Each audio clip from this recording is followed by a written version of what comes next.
a lo mejor, o la mayor parte, mejor dicho, de los cristianos, sabemos del huerto del Edén. Y la razón por la que sabemos del huerto del Edén es porque Dios, dice la Biblia, que ahí creó al hombre, lo crió en el Edén. No en el huerto del Edén, sino lo crió, ¿dónde dice? En el Edén. Y que fue el lugar donde Dios tenía comunión con Adán y con Eva. Por lo menos lo vemos hasta ahí, lo que es esta área geográfica de la tierra. Pero vamos a ver Génesis 2, versículo 8 en adelante. Y comienza diciendo: y había Jehová Dios plantado un huerto en Edén. Vean ustedes que es algo diferente al Edén. ¿Qué dice? Que plantó Dios un huerto, ¿en dónde? En el Edén. Dios plantó un huerto en el Edén. ¿Estamos? Versículo 8. Y lo vuelvo a leer. Y Jehová Dios había plantado un huerto en Edén, al oriente, o sea, a la parte oriente del Edén, y puso allí, o en otra versión dice, y plantó allí al hombre que había formado. Y había Jehová Dios hecho nacer allí en ese lugar, en el Edén, todo árbol delicioso a la vista y bueno para comer. También el árbol estaba allí, en medio del Edén, del huerto, estaba el árbol de la vida y el árbol de la ciencia del bien y del mal. ¿Dónde estaban estos dos árboles? En el huerto, no en el Edén. Para que ustedes vayan agarrando una idea de lo que vamos a hablar. ¿Dónde estaban estos dos árboles, la ciencia del bien y del mal? En el huerto del Edén. Y salía del Edén un río que regaba el huerto. Fíjense dónde comenzaba todo. O sea, el río que salía primeramente regaba el huerto y después se expandía en 4 ramas. Pero ¿de dónde salía? Del Edén, y vemos que era para regar el huerto, y de ahí se repartía en 4 ramales. Y el nombre de uno era Pisón. Este es el que cerca toda la tierra de Havilá, donde hay oro. Y el oro de aquella tierra es bueno. Hay allí también bedelio, piedra de corenice, o sea, todas las piedras preciosas. Y el nombre del segundo río es Gihón. Este es el que rodea toda la tierra de Etiopía. Y el nombre del tercer río es Hidekel. Este es el que está delante de Asiria. Y el cuarto río es el río Éufrates. Tomó pues Jehová Dios al hombre y lo puso en el huerto. ¿De dónde? Del Edén. O sea que vemos que realmente el hombre no lo crió en el huerto del Edén, sino lo crió en el Edén. ¿Qué es? La pregunta, claro, muy importante en esta noche: ¿qué era realmente el huerto del Edén? ¿Y dónde dice la Biblia que estaba localizado? Al oriente del Edén. Comienza diciendo: Dios plantó un huerto en el Edén. O sea, el Edén era una gran expansión de tierra, que era una tierra fructífera. Y Dios escogió un pequeño lugar que le llamó huerto, o como un jardín donde puso al hombre. Por ejemplo, el Edén es una área geográfica extensa. Vamos a decir, todo este salón es el Edén. Y por todo el Edén, fíjese bien qué tan extensa sería esta tierra, que se repartían, ¿cuántos? 4 ríos. Y supongamos que aquella mesa es donde donde Dios, ¿qué dice la Biblia? Plantó el huerto del Edén. Y si Dios crió al hombre en el Edén, vamos a suponer que esta es la parte occidente, aquella es la parte oriente. Dios crió aquí al hombre y fue y lo plantó o lo puso, ¿en dónde? En el jardín o en el huerto del Edén. O sea que Dios escogió un pequeño lugar que le llamó huerto, como un jardín donde puso al hombre que Dios había creado. El Edén es el área geográfica y el huerto es un lugar que está dentro del Edén. Por eso, cuando uno lee la Biblia, a lo mejor si no lo hace de una forma detenida, es muy posible que no entienda muchas cosas, pero ya cuando tú comienzas a descubrir que hay cosas encerradas en misterio que a lo mejor muchos no la pueden entender ni conocer, pero cuando hay un escudriño de la Biblia es cuando se pueden comprender mejor las cosas. Vemos, número uno, que Dios plantó un huerto en el Edén al oriente, en el versículo 8. O sea, vemos que Dios no formó o no crió al hombre en el huerto, sino que Dios formó al hombre en el Edén. Pudiéramos decir que el Edén puede ser la parte occidental, o sea, la parte opuesta donde estaba el huerto, y después que lo formó, vemos que dice la Biblia, fue y lo plantó en la parte oriental, que es el área geográfica donde estaba el huerto del Edén. Esto lo vemos en el versículo 8. Plantó un huerto en Edén y puso, ¿qué dice la Biblia? Allí puso al hombre, en ese lugar específicamente y en esa área geográfica del Edén.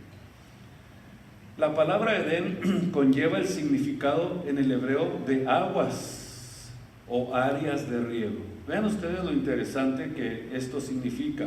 Por ejemplo, en Génesis capítulo 13, si ustedes dan unas vueltitas a su Biblia, en el versículo 10, en el capítulo 13 y versículo 10 del libro de Génesis, vemos que cuando dice la Biblia que alzó Lot los ojos y echó un vistazo, dice que fue lo que vio, una área específica donde estaba una llanura riquísima, o sea, una tierra muy fértil, completamente distinta a toda esta llanura del Jordán. Y dice que era una área donde se podía ver perfectamente la fertilidad. O sea, tierra fértil, tierra que se riega, es precisamente la palabra Edén, que conlleva a un significado que significa áreas de riego o aguas de tierra fértil, áreas de tierra fértil, donde es completamente un lugar distinto. Esta tierra fértil dice que estaba colocado en el huerto del Edén, y vemos que en la Biblia por lo menos 3 veces se puede distinguir claramente que el Edén no era el huerto de Jehová o el huerto donde Dios plantó al hombre. Por la forma en que la Biblia lo describe, por la forma en que la Biblia habla de ese lugar, vemos que el huerto estaba dentro de la tierra del Edén. En Génesis capítulo 2, versículo 10, dice que salía del Edén. ¿De dónde salía? Del Edén un río que regaba primeramente el huerto. Y salía del Edén un río para regar el huerto. ¿De dónde salía este río? Dice, salía del Edén, no salía del huerto. Y por lo que vemos, el Edén era realmente una extensión inmensa de terreno. O sea, es muy probable que abarcara una gran extensión de tierra y dentro se encontraba este lugar al que Dios le llamó huerto, y de allí dice la Biblia que salían 4 grandes ríos. Y vemos en el versículo 16 que mandó Dios al hombre diciendo: de todo árbol que hay, donde dice, en el huerto comerás. Y vemos que todo lo que contenía el huerto era precisamente árboles que contenían lo que el hombre necesitaba para poder sobrevivir y para poder comer y para poder mantenerse. Ahora, ¿cuántos árboles había en el huerto del Edén?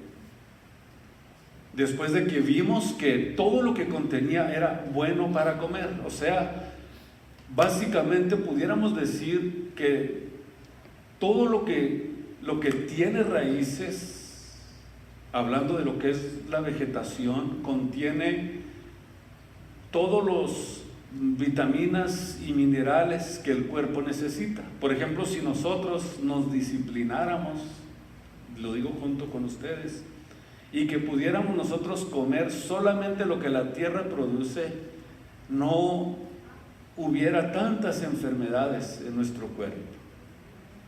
De hecho, ustedes saben que Daniel por 21 días dice que él se mantuvo comiendo solamente, pudiéramos decir, lo que produce las raíces de los árboles.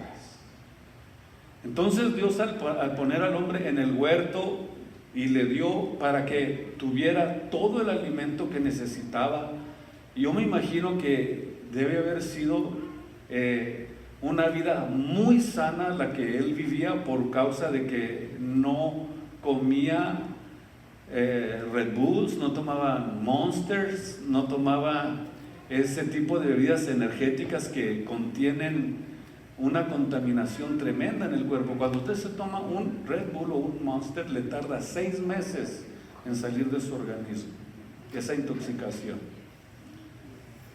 Y si quiere que salga pronto, pues tendría que correr unos 10 kilómetros al día para que salga pronto de su cuerpo, y se va directito, óigame bien, a los pulmones, al páncreas y al hígado. Entonces, vemos que la forma de alimentación era la alimentación más sana que existía. Y por eso es que vemos esto exactamente en el huerto del Edén, porque todo lo que había allí, dice el versículo 9, era bueno para comer y para que el hombre pudiera estar fuerte, para que estuviera vigoroso, para que estuviera con una buena energía, que se mantuviera sano su cuerpo. Entonces, la pregunta que decía es: ¿cuántos árboles había en el huerto del Edén? No en el Edén, sino solamente en el huerto. Bueno, número 1, vemos que tenemos los árboles frutales, que eran, decía, específicamente para el alimento físico de Adán y de Eva. Porque como ellos fueron criados de la tierra, entonces, lo vuelvo a decir, necesita nuestro cuerpo los elementos de la tierra. Fíjese bien lo que le estoy diciendo. O sea que si nosotros utilizamos como alimento solamente los elementos de la tierra, estoy completamente seguro que viviríamos más años. Entonces, los mismos gases y elementos que produce la tierra lo tienen los árboles por causa de las raíces. O sea, son los gases, los mismos gases que contiene el cuerpo. ¿Ustedes saben cuántos gases hay, cuántos componentes? ¿Saben los de la universidad? ¿Cuántos fueron a la universidad o están estudiando? ¿Cuántos gases hay en la tierra que componen esos elementos que el cuerpo necesita para sobrevivir? Bueno, reprobados, 19 gases hay en la tierra. Entonces, todos estos elementos que contiene los necesita nuestro cuerpo para poder sobrevivir. Y nuevamente, ¿dónde podemos nosotros adquirir esos gases? En las plantas, en las frutas. Porque todo lo que contienen las raíces lo tienen las frutas, y cuando nosotros los comemos estamos utilizando esos gases que el cuerpo necesita, como el fósforo, el potasio y todos los elementos que contiene la tierra. Y el alimento que realmente el ser humano necesita proviene de las plantas. ¿Sabía usted eso? Que es el alimento que el cuerpo realmente necesita. Entonces, vemos que existían este tipo de árbol, y también el árbol de la vida y el árbol del conocimiento del bien y del mal. Recordemos que cuando Adán y Eva fueron sacados del huerto del Edén, ¿se acuerdan? Génesis 3:24 dice la Biblia que Dios puso querubines para que ellos no regresaran, para que ellos no entraran nuevamente al huerto, o sea, para que no regresaran al huerto. Y guardaban específicamente estos querubines, Génesis 3:24, ¿qué era lo que realmente ellos estaban protegiendo? La entrada al camino del árbol de la vida. O sea, era lo que ellos más estaban protegiendo. ¿Saben ustedes por qué Dios protegió el árbol de la vida, del bien y del mal? Porque si Adán y Eva, después de haber pecado contra Dios, después de haberle fallado a Dios, hubieran regresado al huerto del Edén y comer del árbol de la vida, hubieran vivido para siempre. Pero ¿saben que hubieran vivido para siempre en pecado? Ese es el riesgo que se corría. Que si ellos regresaban y comían del árbol del bien, del árbol del conocimiento, de la ciencia, del conocimiento del bien y del mal, entonces no hubiera habido oportunidad para poder ser salvos o para que fueran ellos restaurados. Entonces, Dios en su misericordia los saca del huerto del Edén. Fíjese bien lo que le estoy diciendo, porque si ellos regresan en su condición de pecado y llegaran y participaran del árbol de la vida, hubieran vivido eternamente sin poder ser redimidos del pecado. Y no hubiera ninguna posibilidad para la redención, o sea, no hubiera habido la oportunidad de ser salvos o de ser restaurados, de ser redimidos, y que pudiera el hombre alcanzar la salvación. Por eso Dios en su misericordia puso unos querubines que estaban guardando el árbol para que el hombre no fuera a probar y a comer de ese fruto. Y al prohibirles Dios que regresen a participar del árbol de la vida, era para poder proveernos a nosotros y proveerles a ellos el medio de la salvación. De otra forma, no hubiera sido posible. No hubiera podido llevarse a cabo el plan de redención que ahora nosotros conocemos, el plan del que ahora nosotros somos participantes, el plan del que ahora ustedes y yo como hijos de Dios estamos disfrutando de esa riqueza y de ese bien y de esa misericordia que Dios tuvo con nosotros. Entonces, la forma de proveer esa salvación, nosotros ya sabemos, nos llegó por medio de nuestro Señor Jesucristo, pero ya vemos nosotros en la Biblia que eso miles de años después. Por eso es que cuando nosotros entendemos que todos nosotros somos pecadores, y la razón por la que somos pecadores es porque, número uno, heredamos el pecado original, o sea, que aunque tú puedas cometer las acciones más, pudiéramos decir, buenas, que pudieras tú decir, voy a hacer buenas acciones, voy a portarme excelentemente bien, no voy a cometer malas acciones. Y aunque tú no cometas malas acciones, con todo y eso tienes el pecado original en tu cuerpo, en tu vida. Como hay muchas personas, ¿no?, que dicen, no, pues yo no fumo, no tomo, no le hago mal a nadie. O sea, básicamente está diciendo, yo no necesito la salvación. Entonces, aunque tú cometas las mejores acciones, con todo y eso tienes el pecado en ti. Y al decir esto, básicamente una persona te está diciendo, yo no necesito ir a una iglesia para portarme bien. Y ese es el error que muchos cometen.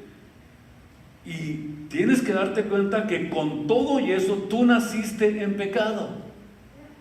Como decía el salmista David, en pecado me concibió mi madre. O sea, desde Adán hasta ahora nacimos con una infección que ha tratado siempre de destruirnos, y por eso morimos. Porque por un hombre entró el pecado al mundo, y cuando entró el pecado entró la muerte, y así la muerte, dice la Biblia, pasó a todos los hombres, por cuanto todos pecaron y están destituidos de la gloria de Dios. O sea, todos somos pecadores.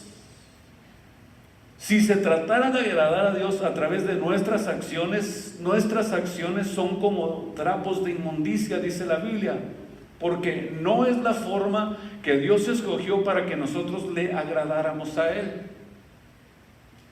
O sea, no es por nuestras obras, no es por nuestra justicia. O sea, nosotros somos pecadores, y no hay nada que quite el pecado, sino solamente la sangre de Jesucristo derramada en la cruz del Calvario. Ahí es donde está el perdón de nuestros pecados, la remisión de nuestros pecados, para poder restaurar nuevamente todo lo que nosotros habíamos perdido por causa del pecado. Así que gracias a Dios que vino Jesús, pagó el precio que se requería, restauró nuestras vidas, y dice la Biblia que hemos pasado de muerte a vida. Todos los que servimos a Jesús andamos en novedad de vida. Ya la muerte, el perdón de nuestros pecados y todo lo que nosotros antes teníamos como desventajas para servir a Dios, ya forman parte de nuestro pasado, ya no son nuestro presente. Ahora estamos sirviendo a Jesús, y cuando nosotros pecamos, porque seguimos siendo pecadores, abogado tenemos para con el Padre, a Jesucristo, el justo. Cada vez que pecamos contra Dios, Señor, ahí vamos al altar muy apenados y avergonzados y apesadumbrados, pero vamos a decirle, perdóname, Señor, por haber pecado contra ti.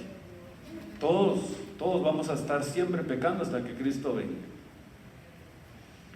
Pero la diferencia que existe entre un pecador y otro pecador es que hay pecadores que no se han arrepentido ni han sido perdonados sus pecados, y otros que son pecadores arrepentidos, que Dios les perdonó todos sus pecados. El que está en Cristo comenzó una nueva etapa. Todo es completamente nuevo. De aquí en adelante, por eso decía el apóstol, si alguno peca, ya sabe dónde está la forma de poder restaurar ese pecado que ha cometido contra Dios.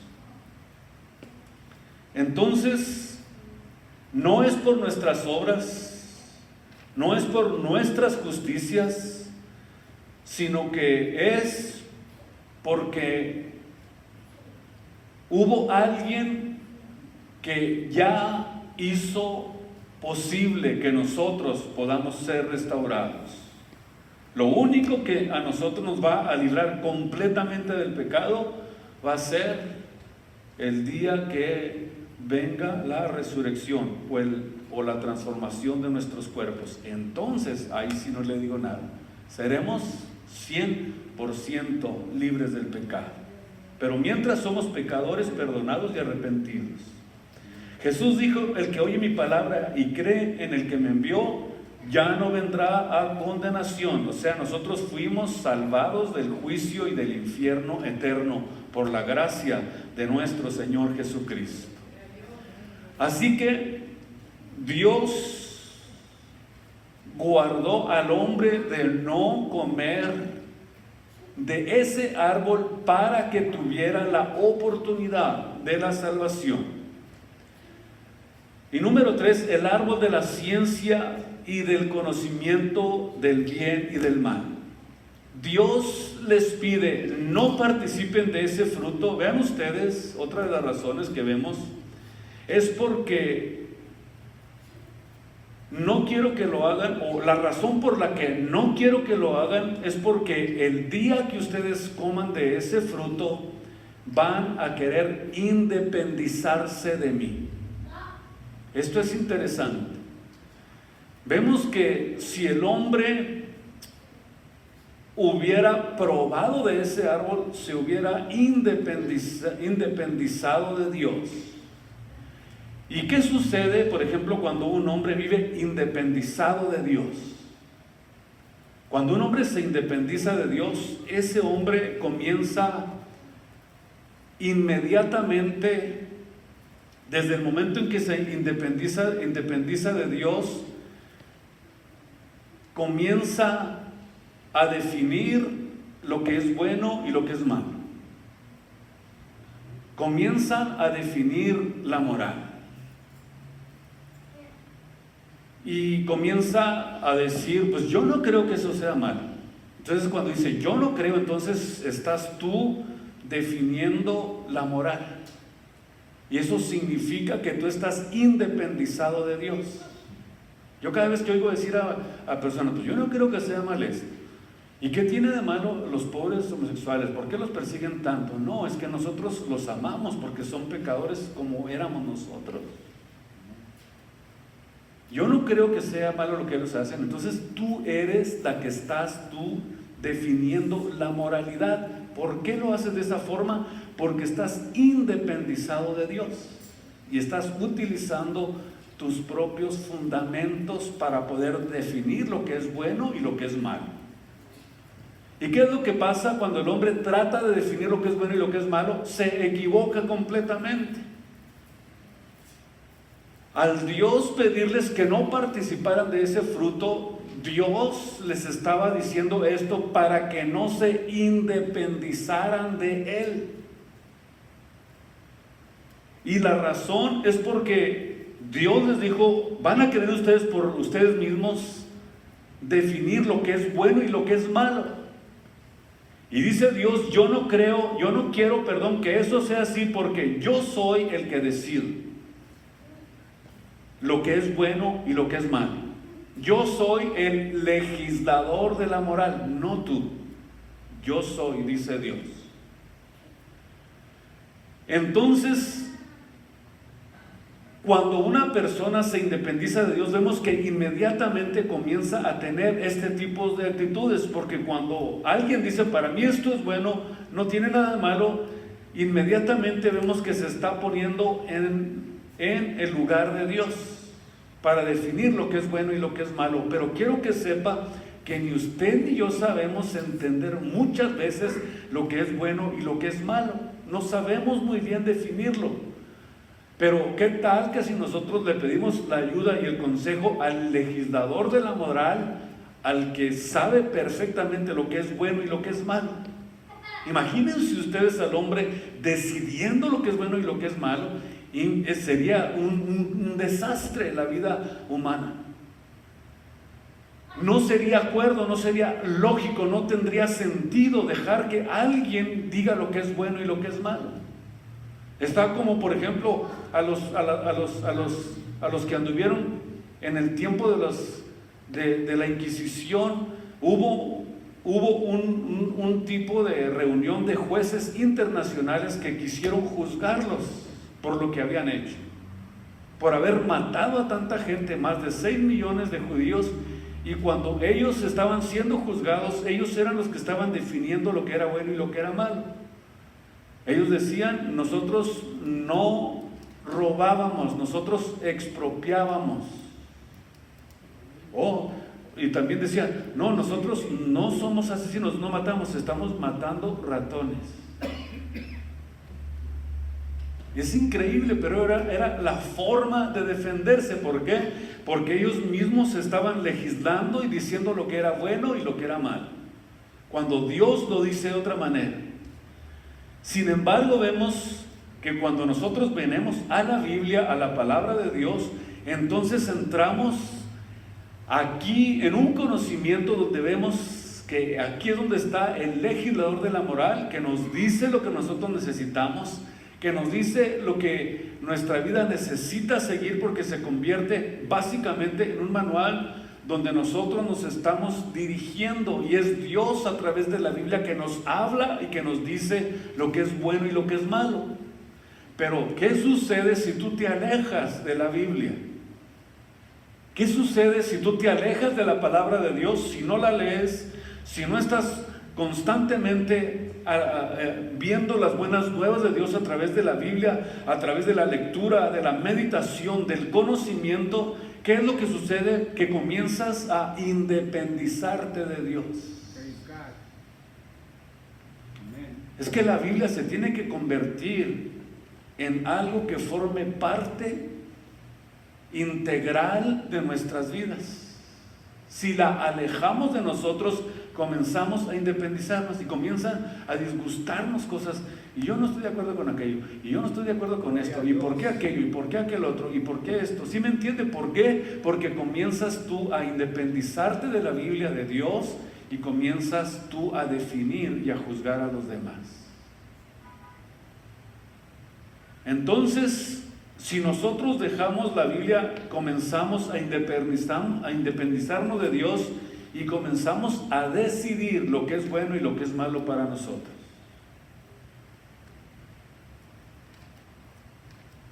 ¿Picache o no? Por eso es muy importante que nosotros aprendamos a definir a través de la Biblia cómo debemos nosotros de conducirnos. Ay. En Génesis versículo 2, versículo del 10 al 12, donde estamos leyendo, capítulo 2, versículo 10 al 12. Y salía del Edén un río para regar el huerto,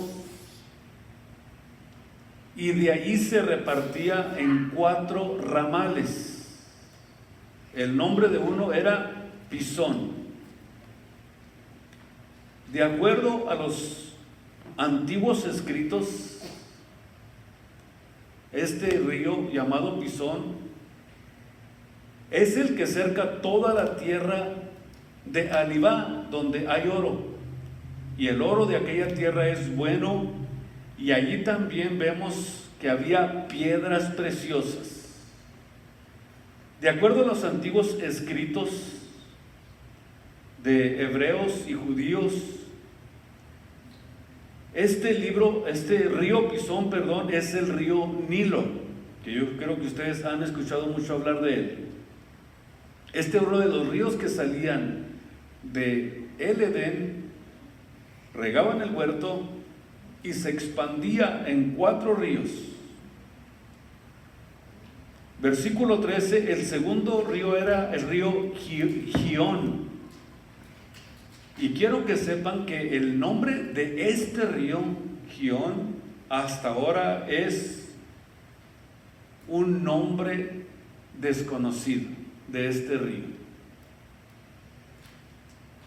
Este río aparentemente sufrió como algún tipo de alteración después del diluvio. Y según muchos historiadores y geólogos o personas que estudian mucho acerca de esto, dicen que este nombre de este río es desconocido. Conjeturan solamente que es muy posible que se trate del río Jordán. Así que de ese río no tenemos nosotros el nombre, porque hasta ahora es aparentemente un río desconocido. Y el tercer río, o sea, vemos que este segundo río que estamos viendo en el versículo 13, es un río que rodea toda la tierra de Etiopía. Vemos entonces que este río rodeaba toda esta área geográfica del área de Etiopía.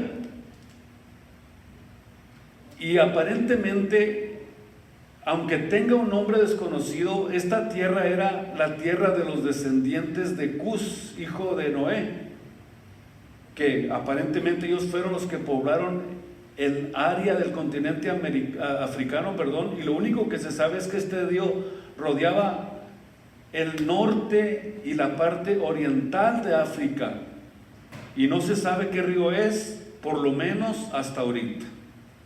Pero a lo mejor si nosotros nos adentramos un poquito más en el escudriño de la Biblia, podemos entender cuál río es ese. Versículo 14, y el nombre del tercer río es el río Hiddekel. Este es el que va delante de Asiria, y este río Hiddekel es el río Tigris por la situación geográfica, y está perfectamente identificado en la situación geográfica porque cruza todo lo que es el Medio Oriente. Y el cuarto río es el río Éufrates, que nace en Turquía y se desemboca en el estrecho de Hormuz, o sea, en el Golfo Pérsico. Pero vean ustedes, este río tiene 2.900 kilómetros de largo. Entonces, si ustedes pueden definir más o menos y darse cuenta por la forma en que estos ríos corrían, vean ustedes lo impresionante y lo grande que era esa área que la Biblia le llama el Edén. Entonces, para poder nosotros identificar el lugar donde estaba el jardín, vemos que estaba al oriente del Edén. Es muy probable que haya sido una extensión de tierra bastante, pudiéramos decir, larga.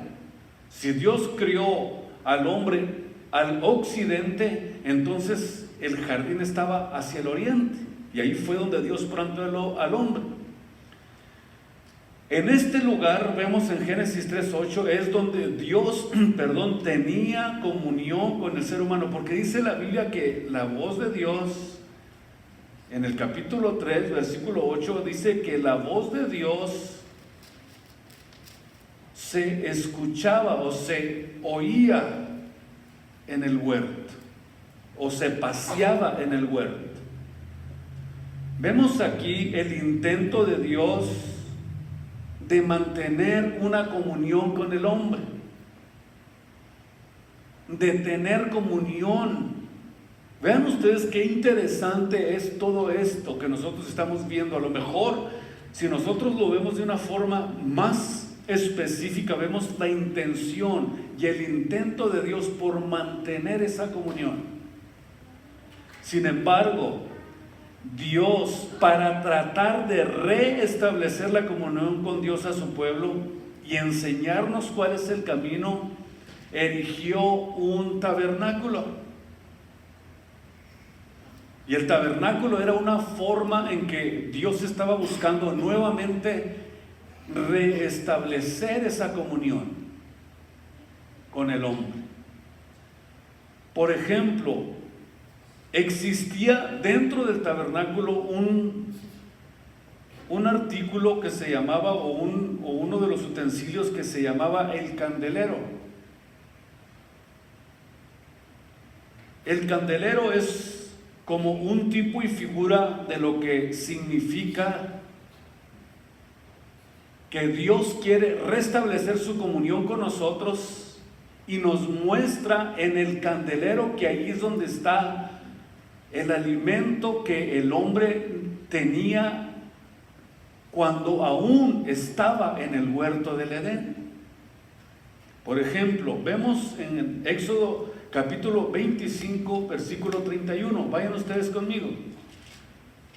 Algo que noté que habla precisamente acerca del candelero de oro. Éxodo capítulo 25 y versículo 31. Y lo van a leer ustedes conmigo muy detenidamente. Vean ustedes: harás además un candelero de oro puro, labrado a martillo. Se hará el candelero, su pie y su caña, sus copas. Escuche usted, sus manzanas, sus flores serán de lo mismo. Y saldrán 6 brazos de sus lados, 3 brazos del candelero al lado suyo y 3 brazos al lado del candelero del otro lado. 3 copas en forma de almendras. En el brazo una manzana, una flor, 3 copas de figura de almendras al otro brazo, igual, de la misma forma. Y vemos que el candelero tenía 4 copas en forma de almendras, manzanas y flores. ¿Qué le dice a usted esto que Dios estaba haciendo en el candelero? Es impresionante esto. Está hablando precisamente de restablecer la comunión con el hombre y recordarles de todo lo que Dios les había dado en el huerto para que se alimentasen. Pudiéramos decir que representaba el candelero al huerto del Edén por todo lo que contenía. Número 1, porque era la forma de alumbrar, de tener comunión con Dios y de mostrarle a los israelitas que ahí estaba simbolizando lo fructífero del huerto, lo verde del huerto, las frutas, las comidas y todo lo que contenía el huerto, y les estaba diciendo, después de haber sido expulsados del huerto, que todavía deseaba tener comunión con ellos y de restablecer todo lo que Él les había dado. Esto está interesantísimo, porque es algo precioso que nosotros necesitamos entender. Entonces vemos que en la construcción del candelero, Dios les estaba diciendo: no me he olvidado de ustedes. Para que de esta forma recuerden que los he amado con amor eterno. O sea, Dios nunca, pero nunca se olvida de nosotros. Dice el versículo 35, habrá una manzana debajo de 2 brazos, lo mismo del otro lado, etcétera, etcétera, etcétera. Y vemos que aquí todo esto estaba precisamente formado para que nosotros miráramos que Él todavía, aún con todo y eso, Dios está buscando restablecer la comunión con el hombre. No se ha olvidado de nosotros, todavía nos ama. Cuando sentimos que Dios nos ha abandonado, no es Él, somos nosotros. Porque Él ya proveyó todo lo necesario, todo lo que necesitamos para tener comunión con Él. Y al aislarnos de Dios, ¿qué es lo que pasa? Comenzamos a sentir el coraje, la amargura, la angustia, el desaliento, el desánimo, las ganas de seguir adelante, pero Dios te recuerda: yo te estoy proveyendo todo lo que necesitas, no me he olvidado de ti. Por eso cuando comenzamos a aislarnos, comenzamos a actuar contra Dios, en contra de Dios. Y el aislamiento de Dios produce en nosotros amargura. Por eso vemos aquí pudiéramos decir, en esta forma que Dios utilizó en el candelero, vemos que está simbolizando un jardín por todo lo que contiene. Dicho de otra forma, está simbolizando el huerto del Edén, que Dios está buscando nuevamente, y gracias a Dios que lo logró, que nos da nueva entrada al huerto, al paraíso, a disfrutar de todas las riquezas y de los bienes que contenía, pero ahora lo está haciendo espiritualmente. Tenemos acceso a Dios a través de nuestro Señor y Salvador Jesucristo. A Él sea la gloria y la honra en esta tarde preciosa. Bendito sea su nombre. Pónganse de pie en esta tarde. Así que con esto los dejo para que ustedes mediten, piensen y hagan un análisis de todo esto para que Dios les ayude a crecer espiritualmente. Oremos a Dios. Démosle gracias por la palabra en esta tarde. Vamos a través de esta oración a decirle: Señor, te doy gracias. Gracias porque no permitiste que el hombre regresara